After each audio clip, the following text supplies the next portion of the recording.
Gentlemen, the Sharks are off to an auspicious start. Another loss to the Vegas Golden Knights. They are now 0-2 on the season. They lose tonight again to a score to the tune of 5-1.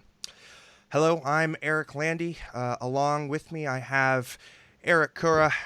And if you have not already subscribed to the show, please go ahead and do that. Also, if you want to be a part of the show, please interact with us on Twitter, Instagram, YouTube, Facebook, SoundCloud, and of course the Reddit. Use the /TealTown USA or on the Twitter machines at TealTown USA. And of course, check out all the great content on tealtownusa.com. Oh, goodness. Where to begin with this one? I think that right now we really kind of need to regroup. It was a rough start for on the season, basically back to back against the what are now turning out to be the arch rivals. Erik, I mean, Yeah. what are you, what are you thinking, and how do we kind of rejigger from this? Well, that's the thing. And good evening to you, Landi. Welcoming you from the suite of rooms in a unspecified hotel in downtown San Jose. You got to regroup, and thankfully you have a game tomorrow night against Anaheim. This can't happen again. And yes, you can say, yeah, you're without Evander Kane for a second game. But you got Erik Karlsson back. I think he was trying a little too much. I think there were a lot of mental errors in this one tonight. A lot of learning and it's one of those things where it is what it is, and these guys have to get their crap together. And I will say, you do not look like Al Martinet for that record. I've got it corrected now. There we go. What? This is a pretty good hodgepodge for my first time hosting with the new software. Although I will say, the production value quite good. Yes, I mean it's always looks nice, and I'm glad that we got that on there. Landi is ALOL. Woohoo! It's not me with Simon. Yes. But it's a tough one to take. Yeah. I mean, the first game they looked manhandled. This game they looked manhandled. I mean, they were dominated in all facets of the game. Similar to, I went on a little bit of a tirade on Twitter, and Randy Hahn had to walk me off. Another one? Yeah, Randy Hahn kind of had to walk me off the ledge there for a second, but I still, it still stands. What I'm feeling right now is the team as composed is missing something. To me, this team is missing some kind of like motor, I guess, some kind of engine. And they're making a lot of mistakes that you would think would be ironed out in the preseason. This team does not look like it's cohesive at the moment, and I think it's going to take some time. It's going to take some patience. It's going to take some effort, and they're not ready. They're not ready for the season. And that's the concern I had halfway through the preseason, is that this team wasn't gelling right away. This team was having to learn, and that was an interesting comment that Peter Boer put in on the morning skate this morning. Is that this is the first time that he's taught a lot of things to players and taught a lot of things to new players, which leads me to believe that that some of these guys aren't quite up to speed with others. You take that for what you will, but that just goes to show you that a lot of people are not feeling it's just it's not cohesive, and I thought that they would have approached the preseason with a little bit more cohesiveness, planning per se to do so, because at this point you got to you got to you bite these wounds, and then you go from pick up those pieces, and now get angry as you go down to Anaheim tonight, Yeah. and take on a Ducks team that's off to a decent start. So, like Chris S in the chat, I don't know if you could throw him on the broadcast here, but this team went through a major change in the offseason, faced off twice against a sore, angry rival. That's pretty damn good. And honestly, they had these circled on their calendar the second the schedule came out, Yeah. and a lot of them were going to be, a lot of them were going to be going crazy. So. Yeah, I mean, there's no doubt, and I hope for everybody that this audio works a little bit better. Um, for me, it's just a showing against not only your bitter rival, but it's also that this is the team that you're going to be fighting neck and neck with for division supremacy. And to show this kind of effort, I mean, look, if they would have lost in overtime, or if they would have lost in in a little bit more of a respectable fashion, I would feel a little bit better. But right now, it was embarrassing. I mean, it was embarrassing, Erik. Yeah, and this team, I mean, the fans were all psyched up. The Sharks did a heck of a job with all the bells and whistles on the evening, the LED wristbands. I mean, probably the uniquest thing I've seen done with the LED wristbands is having the numbers, kind of floating behind them throughout the crowd, which was something special. This place, the Shark Tank was ready to roll and psyched up and everything. And then as you get out of hand, unfortunately, at 5:01, and hey, it was a second after the 5 minutes. They are learning, folks. They are learning. William Carrier, who set up a lot of the penalties early on, from Wednesday night, gets on the board. Nosek and Zykov, another guy that was in the thorn of the Sharks during the preseason. He gets on the board, and I thought after that, Landi, and tell me if you saw it on the television, but I thought that's when Vegas started to get rolling, and they were trying to do their thing quickly and right away. Yeah, you know what? If you want a lesson in how to really step on the throat of an opponent and how to really play with a lead, Vegas just showed you how to do it.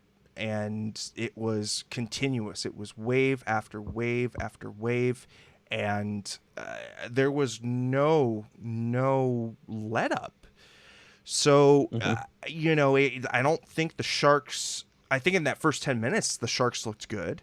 I think in that first 10 minutes they kind of brought it to they carried the pace of play. They kind of brought it to the Vegas Golden Knights, had some really good zone time, had a few different scoring opportunities.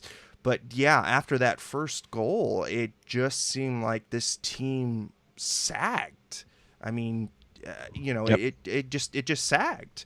And let me go ahead and cue up the score tonight. I mean, I don't really want to have to go over it, but yeah.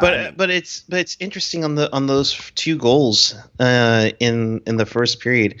They were sagging. I mean, Carrier 5-hole. I mean, not to get Al in here like crazy, but I mean that was shades of Niemi bad with the 5-hole. The Jonathan Marchessault one. Erik Karlsson, passes it up the ice to Burns. I don't think Burns was ready for it. And honestly, I don't know what EK65 is doing. That's one of the big breakout sins is passing it in the middle of the ice, because if you miss it, then the guy has a chance to throw it on net. And look what happened. Marchessault throws it on net, and Jones didn't look ready at all on that one to make it 2-0. I mean, the first goal was a backbreaker. I mean, and that first goal was William Carrier, his first goal on the season. Nosek and Zykov are the assists there. That is a backbreaker to give up, especially you get through the first 5 minutes, you kind of breathe, you maybe take a half breath, and then realize they score. So yes, they don't score in the first 5 minutes, but I mean, it's just as bad. And you're thinking, oh no, this is one of those leaky kind of goals where it just starts the team in a bad way. And that one was totally on Jones. I mean, I don't know what he's doing there with his 5-hole gaping wide open. I know that he went to go for a stick, to kind of block it with his stick, but he was not set. And like you said before, he did not look ready. So, no. Boy, I mean, that is just it's a bad goal. It's a bad goal to give up. You know how the team responds when they're giving up bad goals. It's not great. And exactly, the thing is, and I'm looking in the chat through here, Christopher Shin, after 2 games, we're talking LED wristbands. Yeah, well, I mean, it is opening night. It's the home opener. I mean, we're going to talk about the little bells and whistles and everything.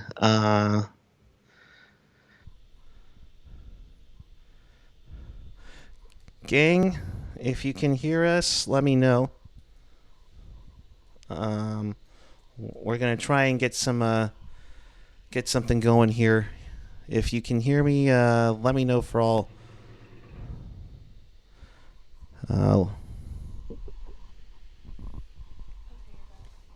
You might. Can you see me on? You can see me? Okay.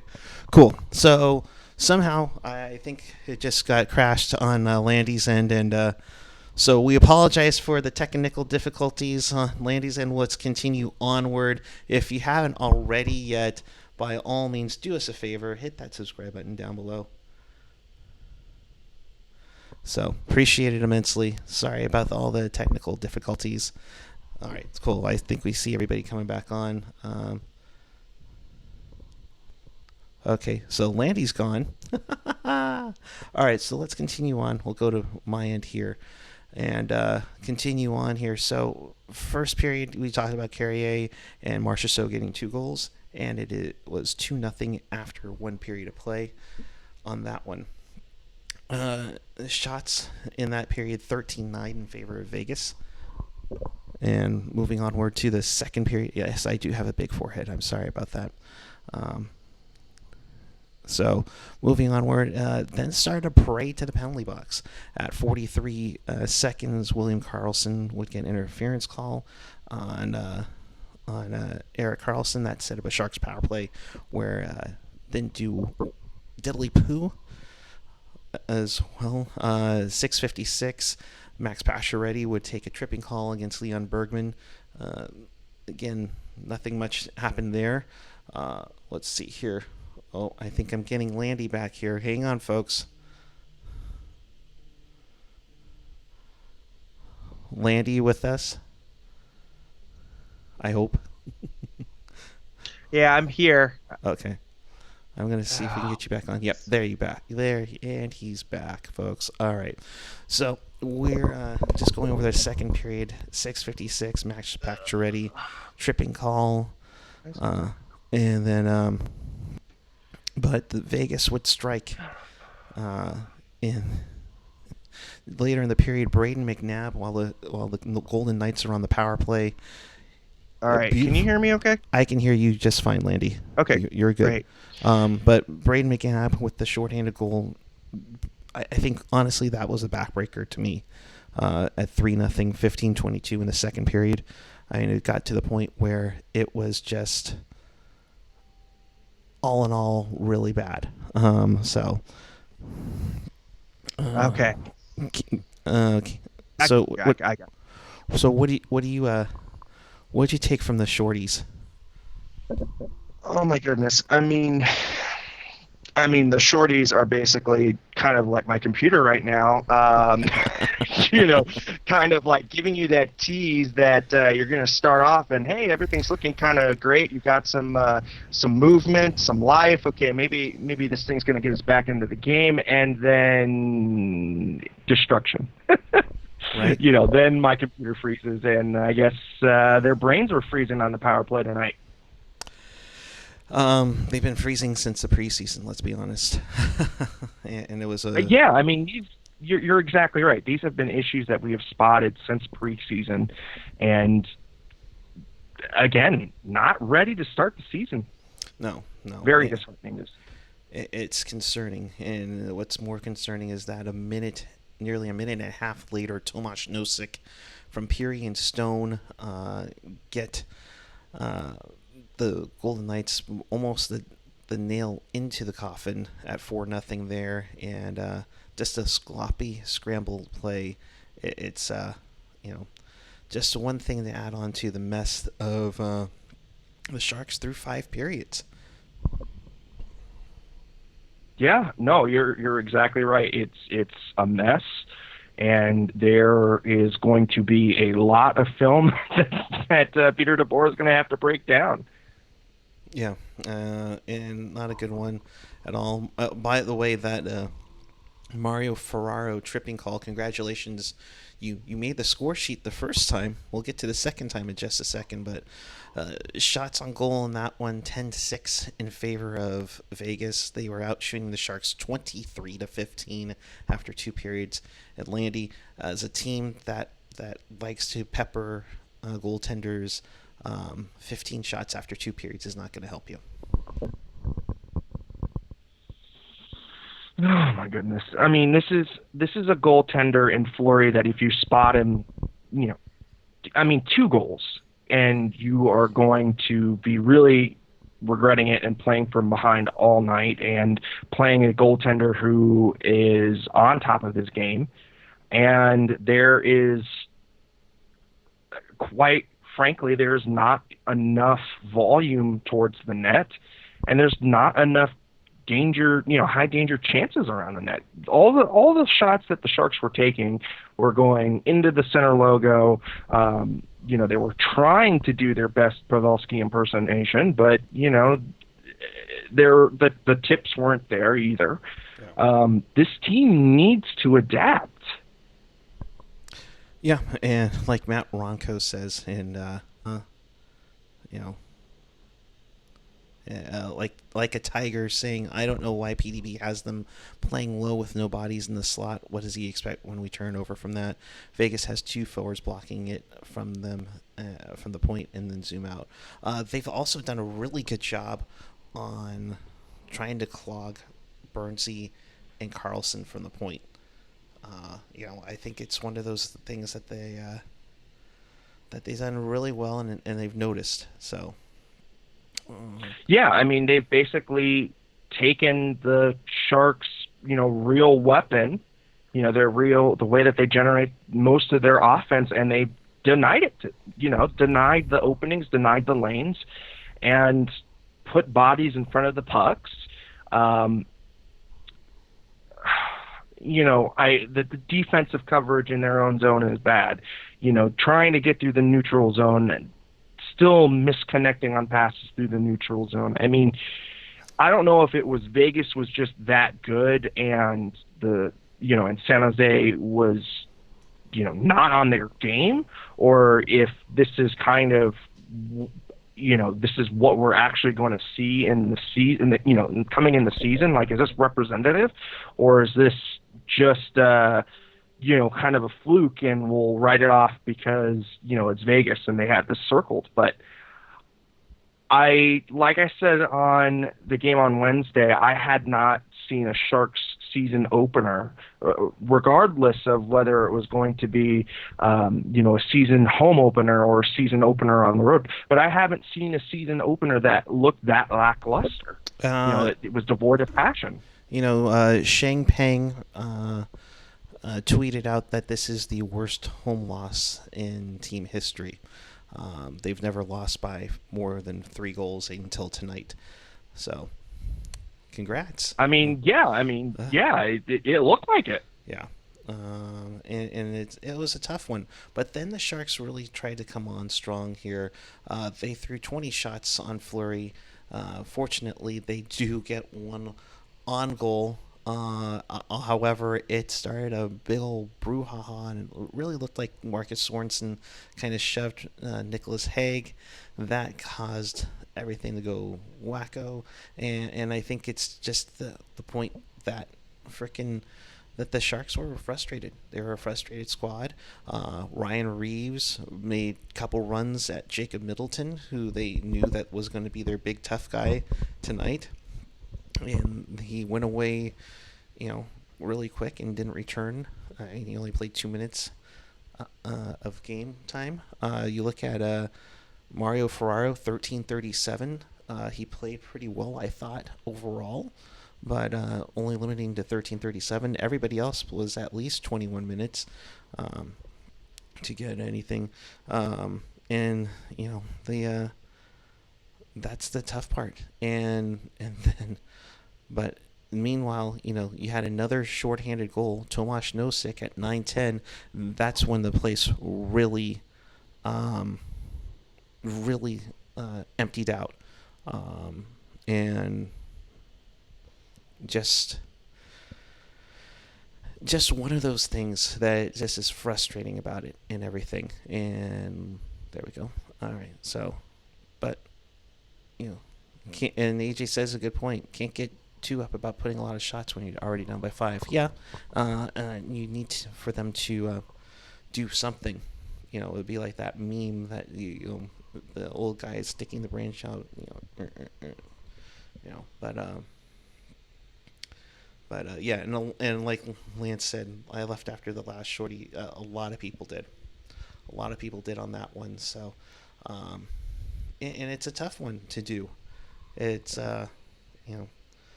but just another Randy G commenting on here. Watching other NHL games the past few days, these two between San Jose and Vegas were by far the most physical and gritty. Well, then in that case, then it should be interesting to see how the Sharks play tomorrow night in Anaheim. See what we got to do. Yeah, I'll be at that game, I think, and get to see them up close, and just kind of get to see what exactly is kind of going on with the team. You always get a little bit of a better sense of how the boys actually look, and the pace of play and things like that. But yeah, it's right now it feels pretty bleak. It's game 2 of 82, and so there's a lot of there's the entire season to make this up, right? You can't make the playoffs, in the first, what do they say, in the first week of the season, but you can lose it in the first week, right? Isn't that what they kind of say? But yeah. So this, I guess, is a good teaching moment. I'm glad. I guess you're glad that it happens early in the season versus, on a playoff run, down the stretch. But the only positives I'm seeing out of this, Erik, and I don't know if we want to kind of go over it, but is the kids. Bergman looked good. Your Tyken looked good, and I liked Ferraro, and they look like the 3 best players on the ice, and that's saying something when you've got the likes of Tomas Hertl, you've got the likes of Timo Meier, Kevin LeBanc, Logan. They were not hustling. The effort, where is the effort? Where is the pushback? They got run out of the building on Wednesday, and there wasn't any kind of response. It was flat. It was one of the most flat besides the game on Wednesday, I mean, it's one of the more full games that I've seen in a while. It almost felt like a continuation of last season versus this is kind of a new season, if you kind of catch my drift. It's same old issues, same old, letting the Vegas Knights, dictate the play, dictate the physicality. Oh, boy. Well, it's going to be a long season. Well, it's 2 of 82, dude. I mean, we've seen 08-1 from a team nearly 25 years ago make the playoffs. We've seen it last year where St. Louis was dead last. And yeah, that's probably a shot in the dark for that to happen back-to-back years, but it's not possible, or it's possible for them to pull off something, so it's all right. And like Ian says here, I'm not looking so much as a result tomorrow, but if they get manhandled by the Ducks, then it's obviously problematic. And if that's the case, then yeah, that's a major problem. AJ, on the other hand, solely wants to put it on one person. If the Sharks struggle to score yet again versus an awesome John Stewart, I could think of 92 million reasons why Sharks fans will complain.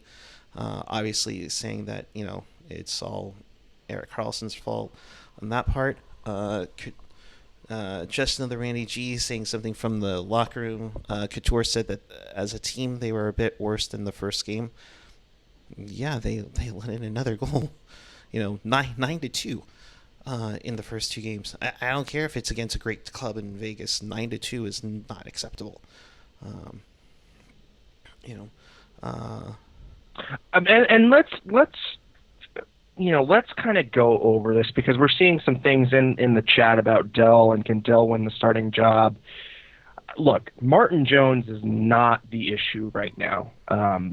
With this team, Martin Jones has kept them in.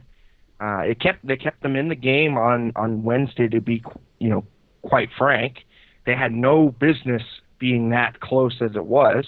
And then tonight, after he let in that bad goal, he was making good saves. I mean, he made there were a few different ones where he had to push across the goal crease and looked very poised and looked like the Martin Jones of old. So this isn't goaltending. This is execution in your own zone. This is getting those breakout passes clean.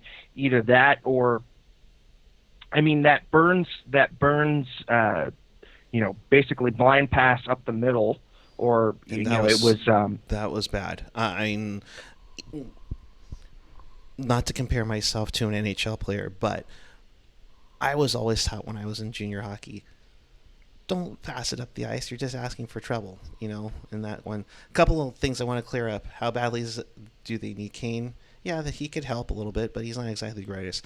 AJ clarifying, I'm not saying it's EK's fault. I'm saying some fans are already voicing displeasure over giving EK that money instead of getting deeper at forward. And that's the thing, too. And that's a good clarification, too, by the way. There are some that are upset about it. Heck, the Sharks have this new thing on their app at the games for check-in. When you check in, they will randomly select somebody to win a prize. That person was wearing a Dallas Stars Pavelski jersey tonight and got resounding boos. I thought the rough part of the night was the Mike on the anthem singer, but yikes. Yeah, that should have been like it was an auspicious start to begin with. I was telling Tam, the girlfriend, boy, I hope this isn't a bad omen. And it turned out to be a bad omen, but oh boy, just complete and utter dysfunction right now. Yeah. AJ mentioning that hurdle. I don't know what is happening right now, but it's on us. Yeah, that's a good reason. Steve Cropper mentioning probably something many Sharks fans are thinking is Patrick's phone about to ring. I can't see that happening. I can't see, I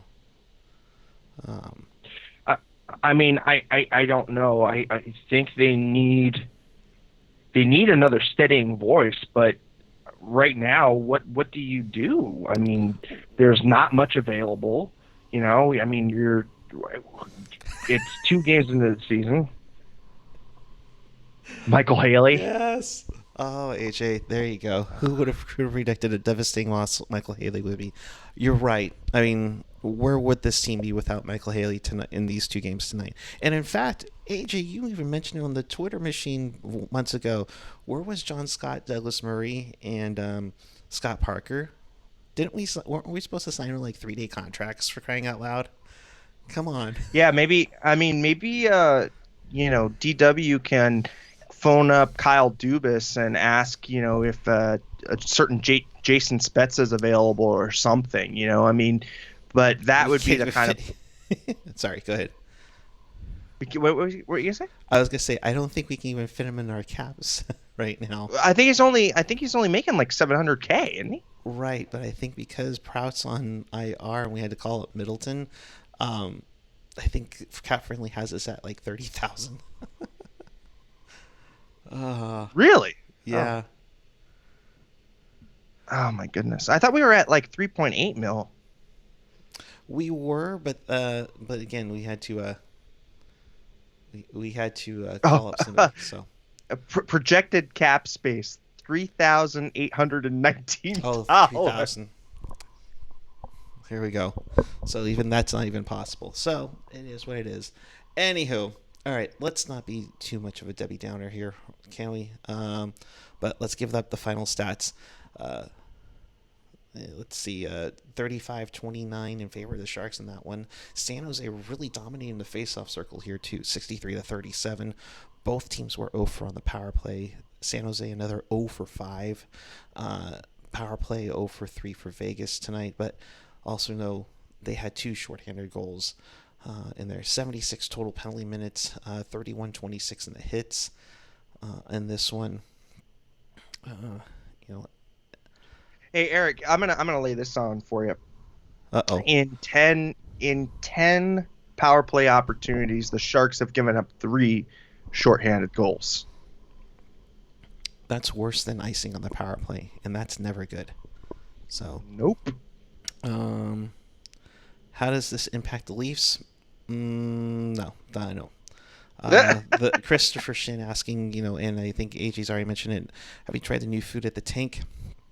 Definitely tried a couple of things out there tonight, and it was pretty good. I think AJ and I are going to be privileged ones to try out a full taste test sometime in the week. But he said the smoking pig was pretty good, and I know he's raved about the smoking pig, I believe, beforehand. So we can't wait to try that one. The team gets back in town next week. So, and speaking of town, we have these beautiful Teal Town T-shirts on sale. There's not many left, so quantities are limited. Check the website for details in our swag shop. I know I'm not exactly the most beautiful model in the world, so but $25 goes up the show. We appreciate it immensely, the support overall. Landi, before we get to anything, yeah, I was carrying a massive helmet nacho around, and they upped the nacho to spicy chicken as opposed to the barbecue shredded chicken last year. That was pretty good. But Landi, putting a bow on this night, your take from tonight.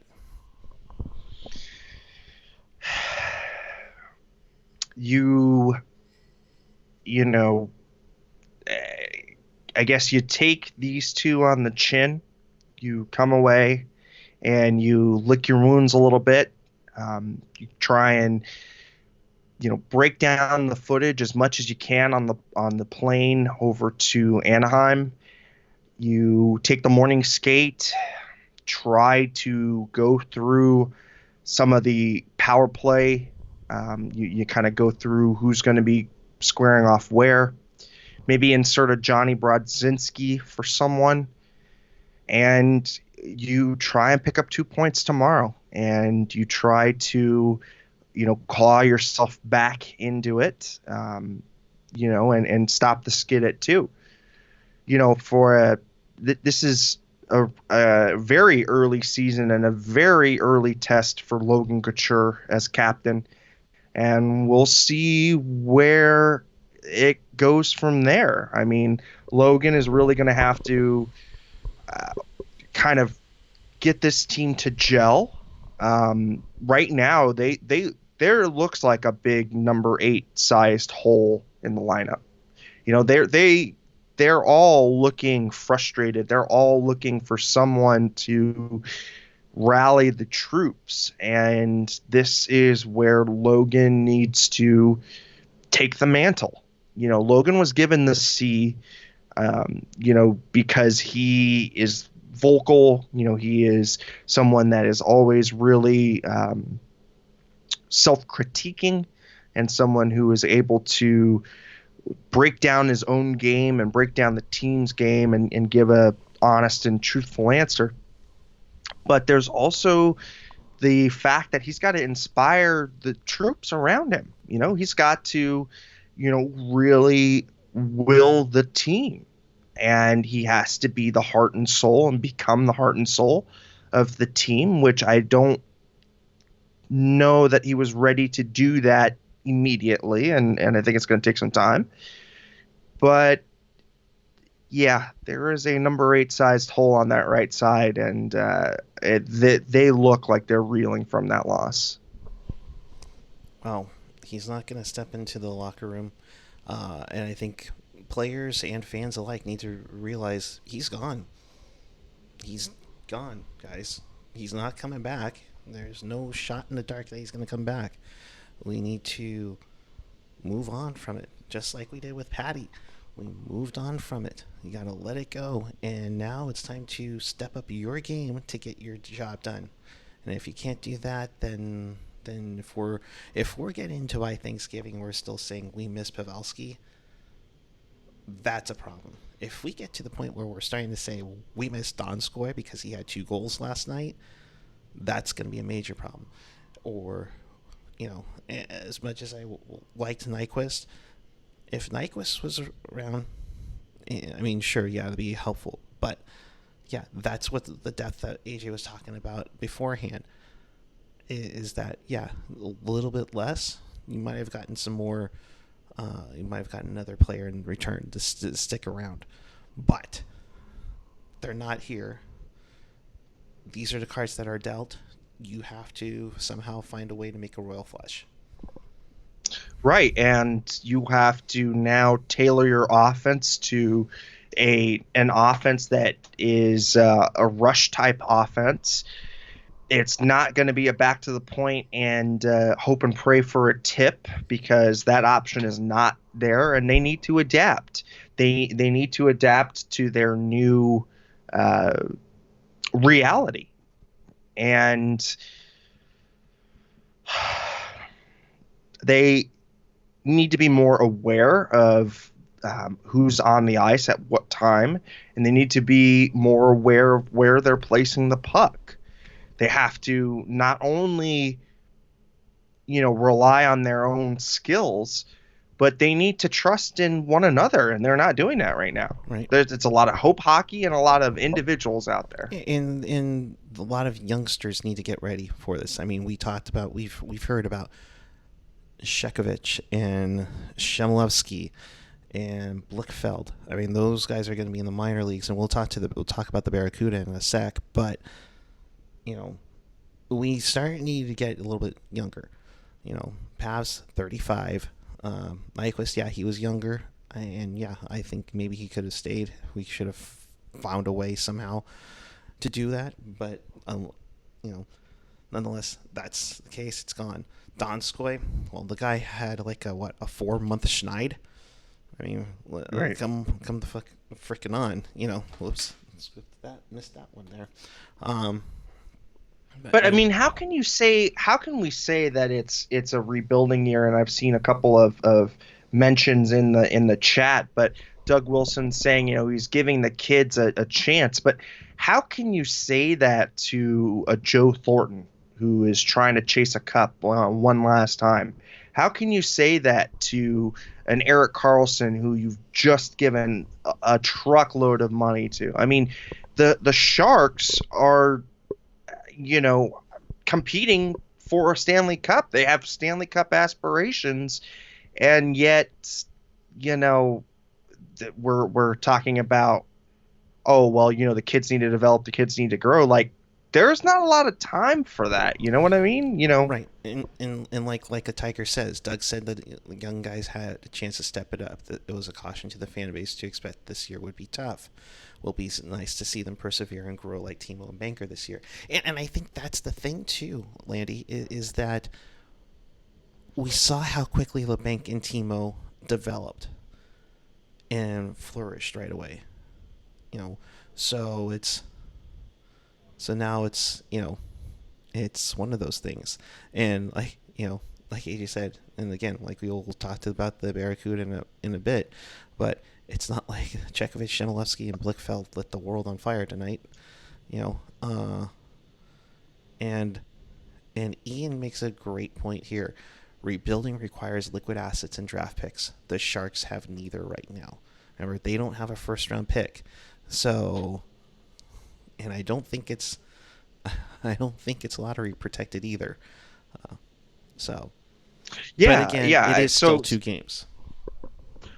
You're right, and I think that's the other thing that this is a cautionary tale, yes, but I think this is also, we're seeing where this could be, a sign of things to come, or at least this is a good barometer as to where the Sharks are now in comparison to the cream of the crop in the division. And there's still going to be there's games against Calgary that we've got to think about. There's going to be games against Colorado, and Tuesday it gets no easier with a trip to Nashville. The Sharks have to do some growing up, and they have to do it quick. Yep. Get moving, get going, and go all out. So let's quickly talk about the Barracuda, because let's quickly pretty much say they didn't do much better tonight. It was their season opener on the road in Ontario, and unfortunately for the Barracuda, they lose 5-0. Yeah, it wasn't a pretty one, folks. Let's see. Joel Quellman with 4 shots, along with Noah Gregor, Jeremy Waugh, and Jaden Hilgewatz. Josef Kornash, 27 of 32 saves, allowing 5 goals. Wasn't pretty early on. The rain got on the board twice in the first. Brett Sutter, that name sounds familiar. From Mario Kempe and Matt Luff at 10-14 makes it 1-0. 18:37 Martin Ferk from Rempal and Anderson Dolan makes it 2-0 after 1, and then it just kept going there. 22 seconds in, another backbreaker, Rasmus Kapari made it 3-0. Then late in the period again, Lance Boma 17:40 make it another one, make it another roughing call, a rough night all around, I should say, with that. And there was a parade to the penalty box in the first for the Barracuda. Jeremy Waugh went off for kneeing near the end of the game. That set Ontario's last power play on the night. But all around, they didn't get off to a great start. So, yeah, I mean, I don't know, Erik. I'm thinking maybe the way in which the Sharks used this preseason wasn't the wisest. Maybe they needed to dress the starting forwards, for four straight games, and just use the first 2 games to see what they had in the rookies. I understand that they wanted to see what kind of growth they had from the prospects, but they needed to be doing that piecemeal. Not playing an entire half of a Barracuda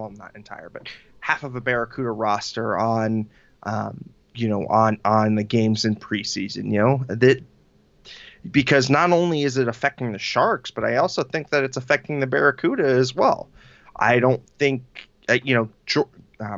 Joseph Cornash getting shelled in the preseason, that probably didn't do wonders for his confidence either. No, it doesn't help on that. And you kind of hope that he was using the confidence to get things going for him and maybe challenge for that Dell spot for the backup spot this year. So, it's one of those tough things. But again, they just started. They'll get back at it. I believe their next game is, chat, help me out if I can't get through this right away. Their next game is, we'll get to it in a sec here. But it's already trying to move on to the next, and that's what we have to do for the San Jose Barracuda, and they are 0-1. They get a week off now. They get a week off now, and they come back on October 11th for their home opener against the San Diego Gulls. That's a 7:00 start on next Friday night. The 4,000 giveaway for the clear bag as well. And if it's like the one that the Sharks gave out tonight, it's a pretty nice bag, to be quite honest. So, Landi, with that, is it time? Yeah, I think it's time. All right. Have the goddamn common courtesy to give him a reach around. And I think at this point, we all need one.